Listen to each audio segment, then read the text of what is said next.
Aux hommes de volonté. Comment mettre fin à la pauvreté dans le monde?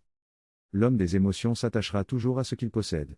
Parce que c'est ainsi qu'il apaise son sentiment profond de faiblesse et d'insécurité. On peut croire que posséder beaucoup signifierait aussi pouvoir se détacher davantage. Mais il n'existe aucune mathématique des émotions qui puisse démontrer une corrélation entre la force des émotions et les dimensions de l'objet autour duquel ces émotions s'agitent. Deux personnes se feront la guerre jusqu'à la dernière violence pour quelques mètres carrés de terrain. Tandis qu'une personne pourra en tuer une autre pour lui voler quelques centaines de billets. Et si un étranger venait avec chien et enfants, planter une tente et habiter dans votre jardin, sans rien vous demander, sans même se préoccuper de vous, vous ne vous découvrirez pas spontanément le sens du partage et de l'accueil. Celui qui ne possède que sa paire de chaussures, ne voudra pas donner ses lacets.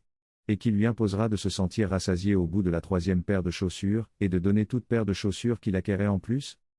Nous ne voyons pas comment le petit attachement aux petites choses que nous possédons rend impossible la résolution d'un problème que nous aimons déplorer. Et quand nous nous croyons plus généreux que cette avarice que nous fustigeons volontiers chez ceux dont la main étreint davantage d'or que la nôtre, nous oublions volontiers, bien volontiers, que la géométrie de notre propre générosité s'adapte merveilleusement bien au territoire de notre émotionnel. Nous ne donnons jamais ce dans quoi nous avons mis nos attachements. Et nous nous attachons souvent à ces choses que nous avons acquises au prix de notre sang. C'est-à-dire du râle silencieux de nos tripes. Nous ne donnerons pas notre enfant bien-aimé à ce couple qui souffre de n'avoir pas d'enfant. Et quand nous donnons un enfant, c'est parce que nous ne l'avons pas réellement désiré nous-mêmes. Il nous faudra tous apprendre et accepter de vivre la main ouverte, sans plus jamais succomber à la tentation de la resserrer sur une poignée de sel. Alors seulement plus personne ne manquera de rien, parce que plus personne ne possédera rien.